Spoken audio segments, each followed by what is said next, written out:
Okay, today we're going to be talking about ICP, Internet Computer Protocol. But before I get into that, first of all, I want to apologize for any kind of building work that you hear. There's some construction happening in the apartment above me. There's also some construction happening over in the apartment to the right of me. So it's a little bit loud, but I do apologize if anything comes through the microphone and it's a little bit hard to understand what I'm talking about from the technical analysis standpoint. There's unfortunately nothing I can do about it at the moment, so we're just going to have to kind of get through this one together.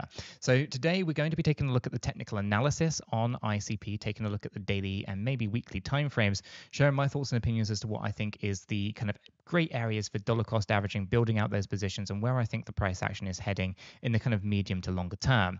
As I get into today's video, if you do find it useful and informative, smash that like button. If you are new to the channel, subscribe, and let's take a look at what's going on with ICP.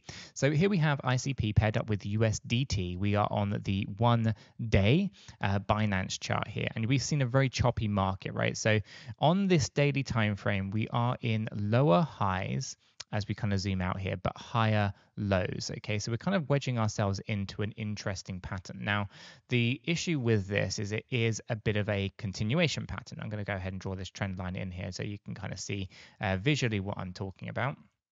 A continuation pattern is unfortunately a bearish place to be. Okay, I'm going to draw that in there so you can kind of see it looking like this.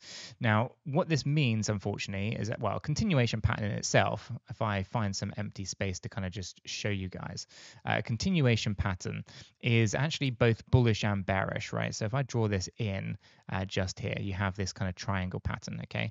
And now, obviously, there's different types of continuation patterns. They can be just ranging in between highs and lows, and it's like support resistance.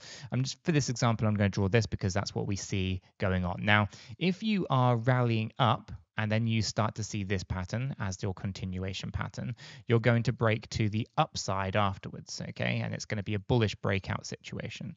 Now, if you, of course, do this the other way around, where you're crashing down and then you kind of see this sideways kind of continuation pattern, well, you're going to be breaking down from it. Okay, so those are the two different directions that you can see these kind of playing out. So it's important to understand that where you currently sit is quite important. What happened here was a move to the downside. We find the continuation pattern, and therefore the break to the downside is the most probable. So you can see we come down, we go through the continuation pattern, and then we look to break down again.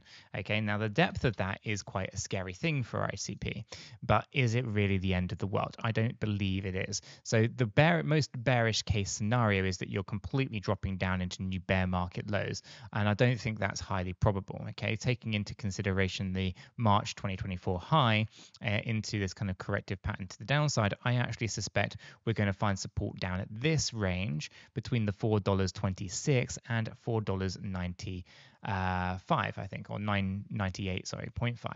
And so that's going to be the area that I'm looking for. If we lose that, the next key area of support would be down at 357 to 368. Okay, so I'd look at this and I say to myself, okay, well, what is the most probable scenario? Well, the most probable scenario for ICP here is to see continued resistance. And we're at the moment, at the point of recording today's video, we can see here that we did get a close position lower than the 50 EMA yesterday, and we're looking to see whether or not that's going to basically confirm closure, confirm bearish state of play there as well on the daily time frame here. And today, so we're mindful over these kind of most recent movements. We are, of course, lower than the 200 EMA, and that's the basic trend filter. So when you're above it, you're bullish. When you're lower than it, you're bearish. And so we are, of course, seeing this suppression. So it does, to me, look like we are going to consider consolidate a bit more and then break on down. Now, the Federal Reserve interest rate decision is tomorrow. That's going to see extreme volatility in the market. The market's been trying to price in what they think is going to happen. And, well, if they don't get it right, expect knee-jerk reactions in the market. Typically, we do find relief rallies into these things, and that's kind of what we've seen over the last few days, although the market has started to take a bit of a turn. So we had a bit of a push to the upside, and then we start to see this move to the downside at the moment. So for ICP here, I'm saying that we are likely to see a lower low than what we were in July. And I do think we are going to come down towards that kind of $4.29. Okay, that's going to be the area of interest for me. There's obviously this previous area lower, which we can talk about if the price action does, of course, lose these current support levels. From our momentum, we are already correcting down quite nicely here on the daily time frame, but there's still a long way to go. So we're not really there yet. Okay, so we can see this thing kind of coming down quite a bit, but it doesn't have to go all that far. Like I say, $4.29 seems like a pretty decent place to be, with that potential of maybe only falling towards $5. Okay, now if I bring up the stochastic RSI here and then actually turn that off and bring on the divergence indicator, you can see the relative strength index is trying to find support here on the 50 level. Currently, at the point of recording, we are at 50.4. Anything above 50 is bullish. Anything lower than 50 is bearish from our kind of momentum perspective. As it stands, we are neither bullish or bearish, in my opinion. The market's trying to decide. And Bitcoin, unfortunately, has been obviously being negative at the moment, but I do expect there's going to be a relief rally for Bitcoin, which potentially will affect altcoins like ICP as well. So turn that off, bring the volumes in. You can see here the volume profiles as we're kind of moving down here are also quite undecided. You can see there's a little bit of green, a little bit of red. Volumes are decreasing since we kind of got that initial kind of sell-off on Wednesday the 11th. You can kind of see that in there. If I zoom out in far enough, though, you can really see that the volumes are quite low in comparison to where they were back in 2023. So there's not a huge amount of activity. I don't think there's going to be a mass sell-off event for ICP. And likewise, there is selling pressure there. I don't think there's going to be demand to soak it up just straight away either. So be aware that you're going to see some extreme volatility as the market tries to stabilize the kind of supply and demand imbalance.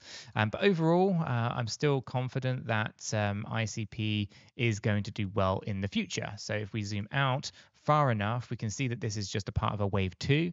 And of course, anything lower than $4.82.7 will break our structure, invalidate it essentially. But we're hopeful that this holds out quite nicely. If we do, of course, see this holding out as expected, then we could potentially be right in that kind of key area for accumulation, right? Which essentially I'm going to draw on here. It's quite a broad area, but it's going to come in between the $4.51 and $7.62. That's going to be your area for accumulation, in my opinion. And that's kind of where we've seen the price come down to and rally from so far. Okay, so even this low range is going to be right inside that typical kind of wave 2 area. From there, we are going to be looking for a bit of a run. Anything above $110 is going to be our impulsive trigger point. I've been through this before.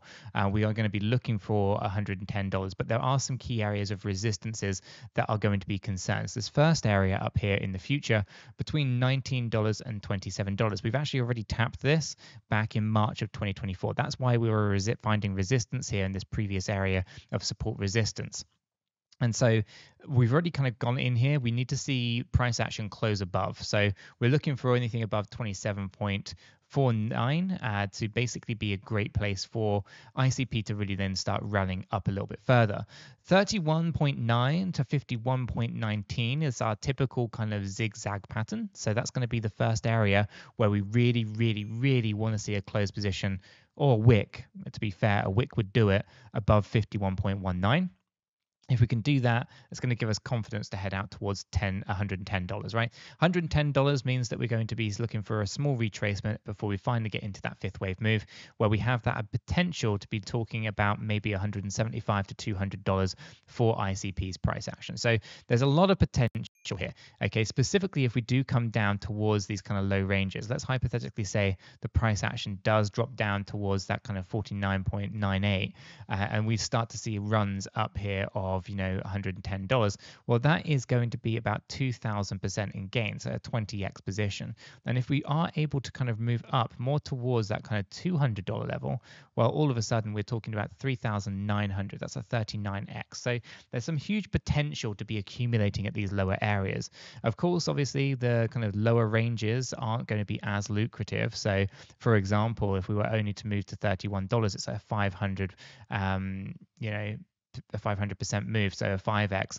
If we were to move up towards the kind of $51, it was just short of a 10x position. So I do think even on the most conservative target ranges, we're still a good 5 to 10x potential in ICP, but we hope for bigger breakouts towards the kind of $110 or even the kind of $200 level, where that's where we see kind of the maximum kind of percentage and x's found for ICP, in my opinion. But what do you think? Where do you think ICP could go in this next up upcoming bullish market? Let me know in the comments down below, or join us in our free Discord server. We would love to hear from you guys. Smash that like button if you're new, subscribe, and check out this video right here. It's not one you're going to want to miss.